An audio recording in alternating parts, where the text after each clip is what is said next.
Si no hay Estado, hay anarquía, dijo y me descolocó por completo una politóloga. Es que yo había hablado de las sociedades sin Estado y ella me miró con asombro y un poco de desconfianza y me dijo, ¿cómo sociedades sin Estados?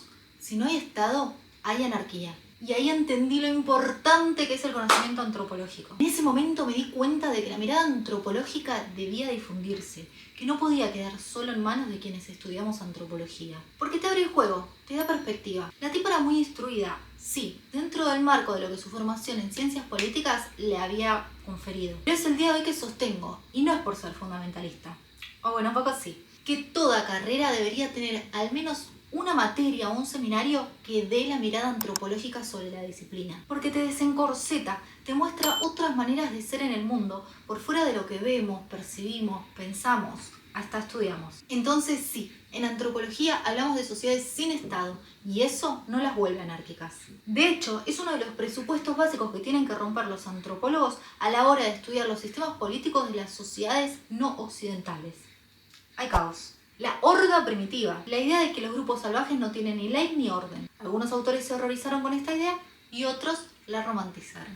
Antes de entrar de lleno al tema, quiero hacer una breve aclaración, porque vamos a encontrar que hay autores que las llaman sociedades primitivas en resonancia con la tradición evolucionista, de la cual hicimos referencia en este video, que creían estas sociedades como representantes de la infancia de la humanidad. En la misma sintonía vamos a encontrar que algunos las llaman sociedades salvajes, como en la última escala del peldaño evolutivo de salvajismo, barbarie y civilización. Otros las llaman sociedades arcaicas, refiriendo a que son viejas, de antaño, históricas. También vamos a encontrar alusiones a tribu o clan, que refiere a la familia o a grupos del mismo origen. En la actualidad preferimos llamarlas comunidades indígenas, pero en la antropología clásica, que basa principalmente en donde nos vamos a enfocar hoy, vamos a encontrar estas definiciones: sociedad primitiva, sociedad salvaje, sociedades arcaicas, grupos, comunidades, ¿no? O sea, esto se usa un poco indistintamente a veces.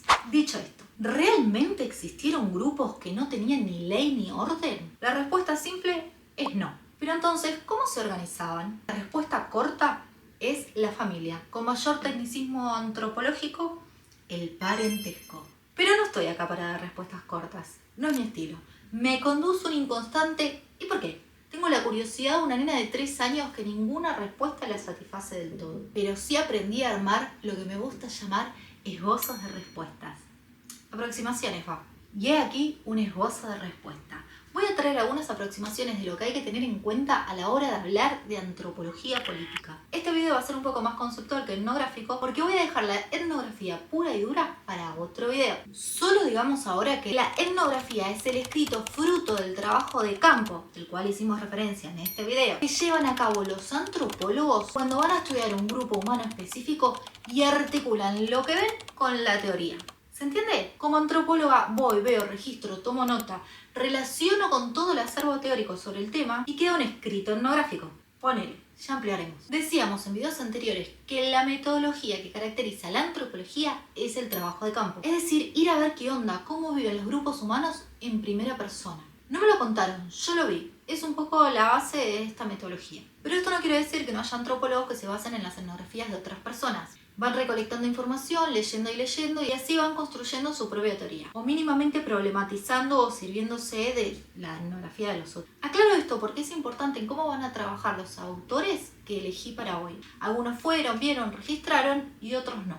¿Eso los hace menos válidos? Preguntale a Lévi-Strauss, que es uno de los antropólogos más reconocidos y nunca salió de su escritorio. Pero no vamos a comenzar con él, sino con uno de los autores en los que se basa, ya que nos permite empezar a desarmar nuestra afirmación. La primera organización social es la familia, o mejor dicho, el parentesco. Vamos a hablar con tecnicismo. La primera organización social es el parentesco. Lo que ordena a los sujetos, lo que les confiere un rol en una estructura mayor, es el parentesco. Radcliffe Brown, siempre le pronuncié como no soy buena pronunciando. Es un antropólogo británico que realiza su trabajo de campo en los Batonga y en los Tonga, tribus de Oceanía y de África. Y con lo que observa crea su reconocida teoría de la filiación. ¿Qué es lo que ve? Que la relación con el padre es de respeto, temor, instrucción, castigo, obediencia. Y con la madre es una relación profunda, tierna, donde reina el cuidado, el amor, la indulgencia. Y ve que estas normas de comportamiento para con el padre y con la madre se extienden no solo a otros parientes, sino también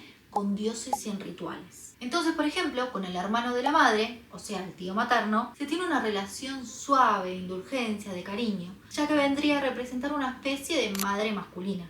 En cambio, con la hermana del padre, es decir, la tía paterna, se tiene una relación de respeto, obediencia, cierto temor, porque es considerada una especie de padre femenina. Se vuelve un poco engorroso de seguir los parentescos de las tribus. Bueno, un poco no, es un quilombo.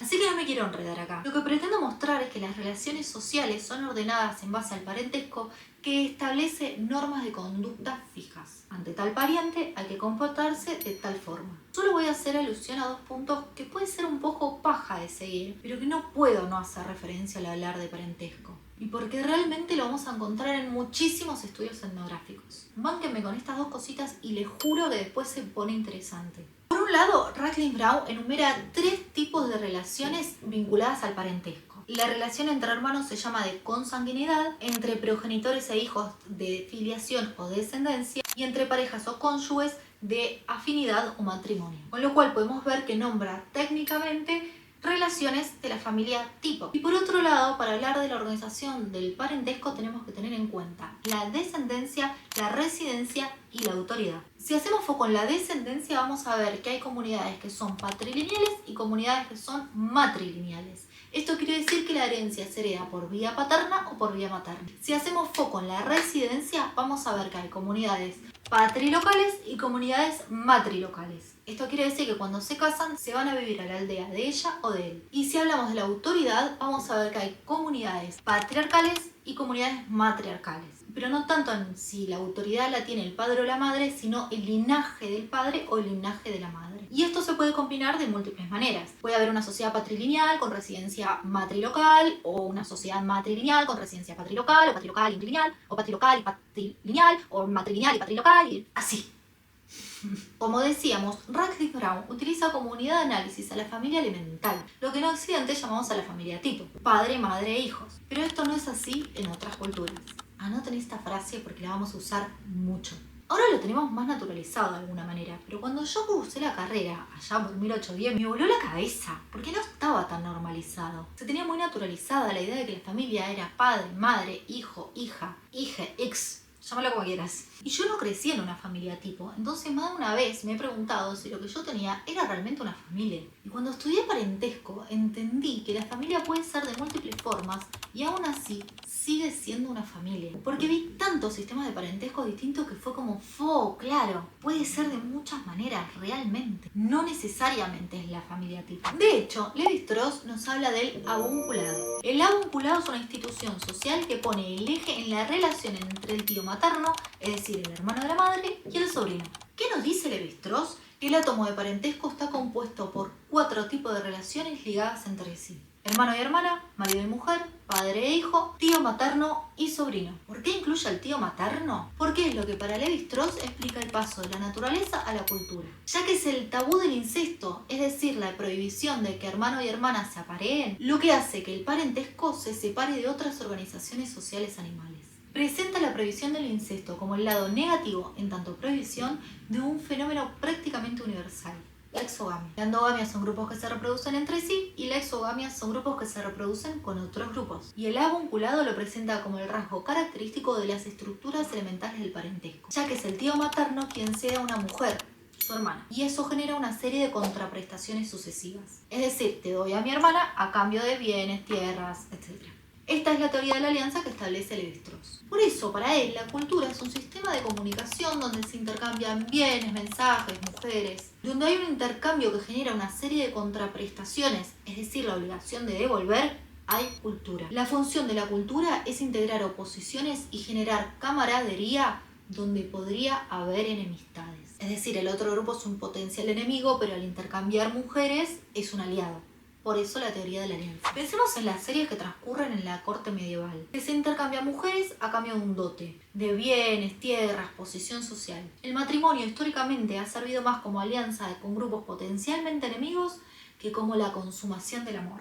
Perdón por pincharles la burbuja. Vamos a ver mejor algunas de estas cuestiones en el trabajo de campo que lleva Malinowski para estudiar a los melanesios, comunidades de las Islas Trobriand que son un archipiélago al noroeste de Nueva Guinea. Esta es una sociedad patrilocal, es decir, que viven en la tribu del padre, pero con descendencia matrilineal, cuya herencia viene del lado de la madre. Y podríamos decir que la autoridad es matriarcal, pero no porque la autoridad la tiene la madre, sino el linaje de la madre. De hecho, técnicamente, Malinowski va a decir que el derecho es matriarcal, la herencia, la propiedad, el estatus. Viven de la agricultura y de la pesca, con lo cual se diferencian las comunidades de la costa con las comunidades de tierra adentro. Las comunidades de la costa suministran pescados y las comunidades de tierra adentro suministran hortalizas. Esto se configura como parte de un sistema de obligaciones mutuas que se presentan como si fuera un obsequio. Este obsequio se da en un marco ceremonial, es decir, ritual, con lo cual está regularizado. Y esto quiere decir que no puede negarse, no se puede escatimar, no puede retrasarse. Esta misma dependencia que tienen en el aspecto económico, si querés llamarlo de alguna manera, la tienen en otros aspectos, lo cual lo lleva a Malinowski a crear lo que se conoce como el principio de reciprocidad. El principio de reciprocidad es un mecanismo legal de obligaciones vinculantes dispuestas en cadenas de servicios y contraservicios, por el cual los grupos desarrollan un juego de dar y tomar, y que a la larga la mutualidad y la retribución de los servicios establecen el equilibrio. Y esto es lo que organiza la sociedad troviandesa. Contrario a lo que muchos creen, en las sociedades salvajes la ley civil está establecida y regula casi todos los aspectos de la vida social.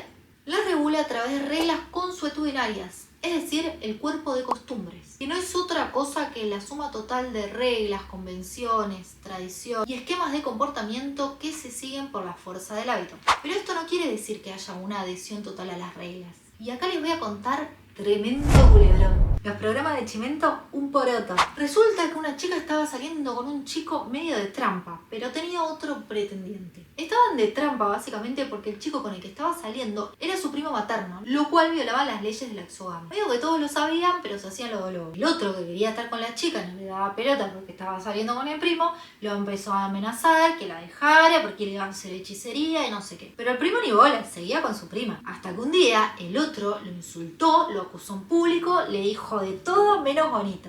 Malinowski dice, le lanzó ciertos epítetos intolerables. Lo acabó puteado. Cuestión que el primo quedó absolutamente condenado y humillado a los ojos de toda la comunidad. Entonces, al otro día, se vistió de gala, se subió al cocotero, explicó la situación, se lamentó escandalosamente, acusó al otro de su decisión y se tiró. ¡Pumba! Se murió en el acto. Y empezó una lucha entre los grupos de uno y los grupos de otro que siguió hasta el otro día en su funeral. ¿Qué pasó acá? Hubo un crimen manifiesto. Se quebró la exogamia. Y esta es una ley base de organización del grupo. Todas las mujeres del clan de un hombre son llamadas hermanas y les son prohibidas como parejas sexuales y o matrimonial. Malinowski trata de reconstruir la situación cual detective. Empieza a indagar, preguntar, observar y advierte que si bien los nativos mostraban un horror muy grande a la hora de la sola idea de pensar en violar las leyes de la exogamia, en la práctica muchos lo sabían y ninguno se había horrorizado. Pensemos que en estas sociedades las amenazas de hechicería suelen tener mucho más efecto que en la sociedad occidental, donde se puede creer o no creer. Pero en estas sociedades lo sobrenatural cumple roles sociales específicos, como por ejemplo el de la sanción. ¿Y por qué no habían suscitado efecto estas amenazas de hechicería? Porque existen remedios que podríamos llamar contrahechizos para revertir los hechizos lanzados. Lo que Malinowski observa es que hay un sistema bien establecido de evasión en caso de que se quiebre alguna de las leyes fundamentales de la tribu, en este caso la exogamia. O sea, la tradición no solo enseña leyes, sino también a cómo evadirlas. Echa la ley, echa la trampa, dicen por ahí. ¿Qué conclusiones saca Malinowski? Por un lado, estos hechos revelan la elasticidad de la ley, y por otro, que la hechicería funciona como medio de coerción y el suicidio como medio de expiación. La hechicería funciona más como medio para fortalecer el status quo y el suicidio más como un medio de escape y rehabilitación. Entonces Malinowski señala que el aspecto penal de estas comunidades son un tanto más vagas que el aspecto civil, marco entre comillas porque son categorías occidentales claramente, y que nuestra idea de justicia no tiene mucha aplicación acá. Tanto la hechicería como el suicidio están lejos de ser jurídicos en su función principal, pero cumplen funciones jurídicas, con lo cual Malinowski va a decir que son un subproducto de instituciones no legales, las costumbres. Entonces, para ordenar, cuando hablamos de costumbres o de la fuerza de la tradición, refiere a reglas consuetudinarias, y vendría a hablar más de la ley civil o del derecho civil, que es lo que ordena la sociedad. Cuando hablamos de castigo o de justicia, referimos a las reglas jurídicas. En Occidente podemos decir que vendría a hablar más del derecho penal, las cuales son las consecuencias en el caso del incumplimiento de la ley. Este enorme culebrón analizado por Malinowski nos muestra que la exogamia es una ley que organiza la sociedad, pero a veces se incumple. Entonces los mecanismos de justicia en parte están en la hechicería y el suicidio. Es decir, que no tengan un cuerpo escrito de leyes civiles o penales no quiere decir que no tengan leyes civiles o penales. Quizás el problema está más en extrapolar la jerga utilizada en Occidente a otras sociedades, y es preferible hablar de cuerpo de costumbre que de ley civil y de mecanismos reguladores más que de ley penal. Aunque es el cuerpo de costumbres, la tradición, la fuerza del hábito en el que se basa el principio de reciprocidad, el que va a regular, administrar, ordenar esta sociedad sin Estado. ¿Vamos hasta acá? ¿Se va entendiendo cómo se ordena la cosa? ¿De dónde parte la antropología política? Pensemos que Malinowski es uno de los padres fundadores de nuestra disciplina. Levi-Strauss viene después y Rasley Brown queda ahí un poco medio opacado por estos grandes. Pero forman parte de la base de la antropología política, junto con otra etnografía que vamos a traer en el próximo video. Ahora vamos a tocar una cuestión muy importante si hablamos de antropología política y de sociedades sin Estado. Pero entonces, ¿son todos iguales? Flanagan distingue la estratificación de la jerarquía. La jerarquía refiere al dominio de las relaciones interpersonales de la vida cotidiana. Por ejemplo, el jefe de la tribu o el jefe de tu oficina. La estratificación social refiere a la división de sociedades en categorías: clase social, estatus, género, edad, etc. En muchas de estas sociedades, el género y la edad son estructuralmente ordenadoras, en tanto división de tareas referido al género y en tanto control de la información referido a la edad. Y esto termina ocasionando ciertas jerarquías. Generalmente los varones tienen dominio sobre las mujeres y los ancianos sobre los más jóvenes. Y así se instituyen desigualdades al interior de sociedades que se consideran igualitarias. ¿Qué concluye Flanagan? Que no hay sociedades igualitarias, que hay contextos, escenas y situaciones igualitarias, pero no estructuralmente igualitarias. Y dice, pocas sociedades, si es que alguna, escapan de alguna forma de dominación, ya sea a través del género, la edad o alguna forma más institucionalizada. Después, autores como Clastres nos hablan de mecanismos sociales que evitan la centralización del poder. Si bien el poder circula, como dice Foucault, no cabe duda de que el Estado es una gran fuente de descentralización del poder. Y marca como principales mecanismos para evitar esta concentración a que no se produzcan grandes excedentes de recursos, que no haya grandes aumentos demográficos y que haya un rechazo explícito a la aparición del líder. Clastres sostiene que en estas comunidades la lógica es que el jefe está en deuda con la sociedad y no al revés. Por lo cual, la generosidad del jefe es un atributo fundamental para que sea tal, junto con dominar el arte de la palabra y el arte de la guerra. Esto es lo que en antropología se conoce como el Big Boss, la jefatura que se construye por generosidad. Para pensar cómo opera esto en sociedades estatales, ¿no? ¿Podríamos decir que es lo que muchos llaman populismo? No sé, la tiro. Ahora bien, para hablar de cómo opera la antropología política hoy, voy a hacer un salto cuántico. Porque hasta acá hablamos de antropología pura y dura. Pero para ver cómo es el avance de esta disciplina en el campo de la política, nos vamos alejando de conceptos puramente antropológicos, si es que algo así existe.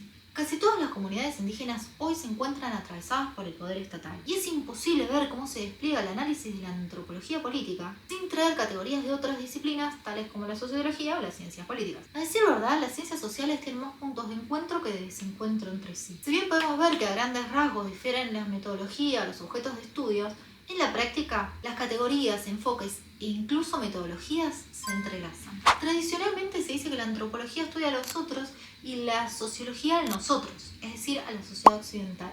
La ciencia política es una disciplina un poco más nueva. También tradicionalmente se dice que la antropología investiga a través del trabajo de campo y la sociología utiliza metodologías más bien cuantitativas. Pero lo cierto es que según los requerimientos de cada investigación se entrelazan métodos cuantitativos con cualitativos, y el foco puede ir de uno hacia otro lado. Así vemos que hay sociólogos que estudian a la cultura, que es un objeto de estudio más asociado a la antropología, y antropólogos que estudian en instituciones del Estado o cualquier otra institución occidental. Por esto considero necesario hacer referencia a tres autores que, si bien no son antropólogos, la antropología se sirve de ellos para hablar de política y de otros yuyos. Lo voy a barrer rápido, no me voy a detener en ninguno de ellos, más que en las categorías principales que nos sirve a lo que respecta el video hoy, la antropología política. En primer lugar, mi gran amigo, el señor Max Weber. Max Weber es considerado el padre de las ciencias políticas y sociales también. En un video anterior hablábamos de Durkheim y Marx y también podemos agregar a Weber. Weber piensa el Estado y la dominación, entre muchas otras cosas, pero vamos a hacer foco en estos conceptos. Me encantaría armarles el entramado de cómo va llegando a estas definiciones, pero posta quedaría para un video aparte completo de él. La definición típica de Estado que recordamos de Weber es que es una asociación administrativa que cuenta con el monopolio legítimo de la coacción física en un territorio determinado. Entonces, hablamos de asociación administrativa. La burocracia, las instituciones del Estado, donde el Estado adquiere cuerpo, es palpable y deja de ser un concepto solamente abstracto. Coacción, fuerza que se ejerce sobre alguien para obligarlo a cumplir algo. Territorio, tiene límites geográficos definidos en donde puede aplicar esta fuerza. Y monopolio, los que detentan el poder legítimo en este territorio. Y cuando habla de dominación, piensa en cómo se construye el poder y entienda la dominación como la posibilidad de encontrar obediencia a un mandato. Weber define tres tipos de dominación. La dominación legal, la dominación tradicional, que se basa en las costumbres, y la dominación carismática, que se basa en inclinaciones personales. Me resuena. Dirían hoy. Me vibra. La categoría que decíamos antes del Big Box vendría a estar más en consonancia con esta carismática. En tal sentido, piensa el poder como la posibilidad de imponer la voluntad sobre la conducta ajena. Y esto nos da el pie perfecto para abordar a nuestro siguiente amigo no antropólogo, Foucault. ¿Por qué? Porque para Foucault el poder no es algo que se tenga o no se tenga, sino algo que circula. Y lo más interesante que va a hacer Foucault es pensar no solo donde el poder dice no, la ley y la prohibición, sino también donde el poder dice sí, la norma. Es decir, que el poder tiene un aspecto negativo que prohíbe y un aspecto positivo que normaliza. El poder no solo nos dice qué no podemos hacer y aparece como castigo, sino también que nos dice qué debemos hacer y aparece como norma. Cuando se habla de disciplinamiento para Foucault, hace referencia justamente a cómo se disciplinan los cuerpos para que naturalicemos la norma. Por eso, él investiga ciertas instituciones donde se instituye esta norma. Las escuelas, los hospitales, las cárceles, etc. Y dice que así como antes hablaba del poder soberano, es decir, el poder del rey que te corta la cabeza si no cumplís, ahora habla del biopoder, el poder que disciplina nuestros cuerpos, que nos atraviesa de pie a cabeza. ¡Ay! Hice un verso sin esfuerzo. Bueno, nuestro último amigo no antropólogo, el señor Antonio Gramsci. ¿Por qué Gramsci es importante en la antropología? Porque nos va a traer el concepto de hegemonía cultural. Para entender bien esta categoría tenemos que tener en cuenta que la definición de Estado de Gramsci incluye a la sociedad civil. No solo hace referencia a la sociedad política, a los personajes que están directamente involucrados en las instituciones del Estado, sino también a la sociedad civil que les da el consenso. Y este consenso se obtiene a través de la hegemonía cultural, que se logra permaneciendo un largo rato en el poder y podríamos decir, siguiendo a Foucault, naturalizando la norma que este poder impone. Entonces Gramsci lo que va a decir es que no opera solo la coacción o la coerción, sino también el consenso. Y esto es lo que le da fuerza suficiente a una clase para imponerse y dominar a otra. Estos son punteos para pensar al Estado y al poder, no solo concentrado en manos del Estado, sino también cómo circula entre nosotros. Porque va más en consonancia con el análisis que va a hacer la antropología política en la actualidad. La antropología va a hacer foco en las prácticas de los sujetos y los sentidos que los sujetos le adjudican a esas prácticas. Entonces a la antropología no le interesa tanto el Estado en términos abstractos, sino que quiere ver cómo los sujetos, las personas, los grupos humanos hacen ser al Estado. El Estado no es una maquinaria abstracta flotando en algún lado. El Estado sucede en instituciones concretas llevadas a cabo por las prácticas de los grupos humanos. Con lo cual, si quiero estudiar cierto aspecto del Estado antropológicamente, voy a ir a una institución del Estado y voy a ver, registrar cuál es la práctica de los sujetos, cómo es el comportamiento de las personas en estas instituciones, qué sentidos le confieren a sus prácticas, etc. Va por ahí la cosa, ¿entienden? La práctica de los sujetos, sentidos que le confieren. Por eso el antropólogo contemporáneo Marc Avelés marca que el enfoque antropológico no cosifica al Estado ni al proceso político, sino que debe combinar tres puntos: el poder, el territorio y las prácticas que conforman la esfera de lo público. Y también resalta que para los antropólogos no hay un corte preestablecido entre qué es política y qué no es política. No hay un lugar de la política, sino que ven cómo se entretejen relaciones de poder. Veamos, por ejemplo, en la etnografía de Malinowski, que no hay instituciones políticas tal como las conocemos acá, sino que aquello que podemos identificar como político se cuelan en otras dimensiones de la vida social. Con lo cual no podemos reducir lo político a instituciones formales del poder. En este sentido, hacer antropología en la actualidad tampoco se limita a estudiar el Estado o instituciones del Estado, sino que podemos estudiar, por ejemplo, grupos de la periferia, grupos de la contrahegemonía, podríamos decir, siguiendo a Gramsci. Podemos ver cómo se organizan, qué tácticas y estrategias de resistencia tienen, por dar un ejemplo. Lo que sí va a tender a ser un antropólogo es un análisis localizado, territorializado, con un grupo humano específico en un territorio bien definido, ya sea físico o virtual hoy en día. La antropología en general no generaliza, valga la redundancia. Después los estudios de caso pueden tomarse como representativos de ciertas temáticas, pero somos muy cuidadosos con estos, justamente porque entendemos las particularidades de cada caso. Entonces, para cerrar, sinteticemos un poquito este esbozo de respuesta. Esta aproximación a la antropología política. Vimos que la primera organización social es el parentesco y para esto nos basamos en Radcliffe Brown, Levi-Strauss y en Malinowski, autores de la antropología clásica de los inicios de nuestra disciplina. Estos autores debatían fuertemente con la idea de que en las sociedades primitivas no había ni ley ni orden. Y nos vienen a demostrar cómo sí, es que había orden, había ley y cómo se organizaban, cómo se cumplían y hasta cuáles eran sus mecanismos de evasión. Luego nos preguntamos si realmente existen las sociedades igualitarias. Para esto referimos a Flanagan y a Clastres. Luego remarcamos el hecho de que para estudiar la antropología política en la actualidad no podemos prescindir de autores que no son técnicamente antropólogos, tales como Weber, Foucault, Gramsci, porque los tomamos un montón en el análisis de cómo funciona el poder. Y no solo ellos, pasa que bueno, hice una elección. Y cerramos con un breve punteo de la antropología política hoy, siguiendo a Deleuze, para pensar cómo se lleva a cabo los análisis antropológicos en la actualidad, ya sean instituciones del Estado como otros grupos de la resistencia, como diría Gramsci, o no necesariamente, pero allí donde hay relaciones de poder manifiestas, va a haber un análisis desde la antropología política. Con esta base bien establecida, el próximo video voy a analizar un estudio de caso puro y duro, base de la antropología política, los Nuer de Evan Pritchard. Si bien en este video nos explayamos un poquito en el estudio de caso Malinowski, fue más bien para traer cuestiones conceptuales. Pero ahí sí, agárrense porque vamos a sumergirnos de lleno en cómo viven y cómo se ordenan los Nuer, una tribu del Sudán del Sur, África. Y vamos a ver qué pasa un par de décadas después cuando son insertados en el Estado. Les adelanto un poco. ¿Me siguen? Si llegaste hasta acá y te gustó este video, no te olvides de darle like y suscribirte, que nos ayuda a seguir creciendo. Y si te parece que a alguien le podría interesar esta data, compartísela. Ayúdame a correr la bola sobre la mirada antropológica. Gracias, cada vez somos más. Los veo en el próximo video de Estudio Bricolage. Estoy vieja, che, para estar tanto doblada.